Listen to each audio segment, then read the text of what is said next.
Eto na naman ang panibagong araw ni Kadama, kaya good morning sa lahat. Mag-start na tayo mag-work para magising ang ating kaluluwa. Let's go guys! Work, work, work!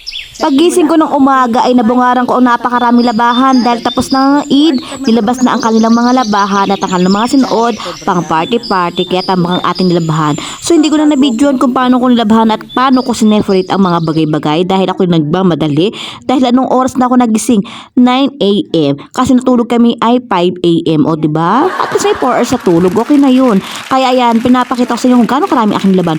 Pagkatapos ko nga yan, agad-agad nagpunta ako ng kusina dahil mukhang nakaramdam sila ng gutom at kaya naghahalongkotan ng mga kaldero sa kusina at narinig kong ingay. At narinig ko nga nagluluto ang aking amo at matapos niyang kumain hinugasan ko na lahat ng kanilang mga pinagkainat at mga pinagamitan.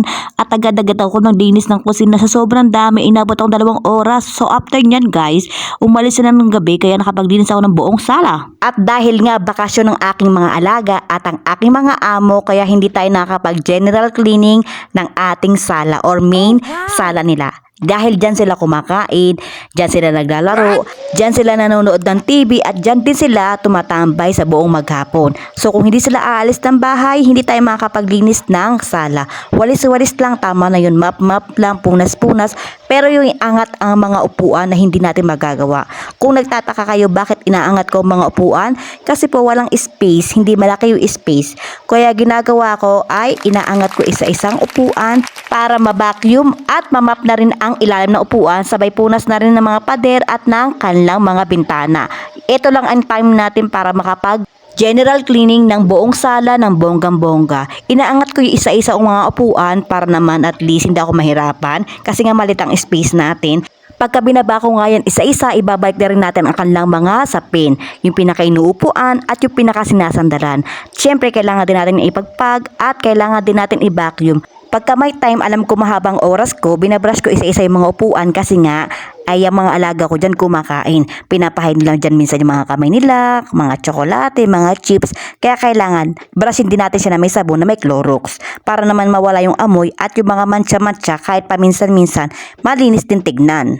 Isang magandang paalala na rin to sa mga kapwa ko Pilipino na gusto mag-abroad or magtrabaho dito sa Middle East para alam nyo na hindi ganun kadali ang mga trabaho natin. Kailangan tayo ay maging dual SIM, malawak ang ating pangunawa at matibay ang ating kalooban kasi ang kalaban natin dito ay mental health at emotional feelings. Lagi yung tatandaan na dapat tayo ang nag-a-adjust sa ating mga amo, hindi sila ang mag-a-adjust para sa atin dahil hindi pwedeng mangyari yun. Alam niyo naman ang mga ugali ng ating mga amo, hindi ko sinasabing lahat.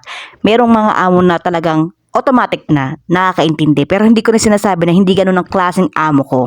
Hindi ko rin sinasabi na hindi mabuti ang aking mga amo ha. Wala akong sinasabing ganun. Sinasabi ko lang na may differences ang bawat employer, hindi pare-pareho. Kaya dapat tayo ay malawak ang pangunawa at hindi natin iisipin palagi na pare-pareho ang mga amo. At eto na nga, malapit na ako matapos kasi binabalik ko na isa-isang ating sapin sa upuan at ang mga sandalan para naman at least malinis na silang lahat.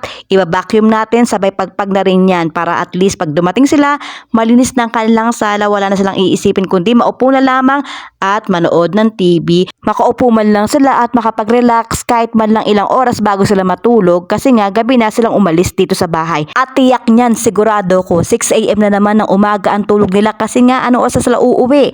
Hindi sila nakakatulog sa gabi at hindi ko alam kung bakit. Hindi tayo pare-pareho ng amo, alam ko yan. Kasi may ibang amo rito 9 to 10 p.m. pa lang natutulog na at nagpapahinga para kinabukasan ay may lakas sila sa kanilang mga trabaho. Kaya lang ito ang aking mga alaga at amo ay hindi ko alam kung bakit hindi sila makatulog sa gabi at sa umaga lang sila nakakatulog. Makapagtinga muna bago tayo sumabak sa panibagong trabaho. Dito na lang ang aking video. Thank you for watching. Don't forget to follow, like, and share.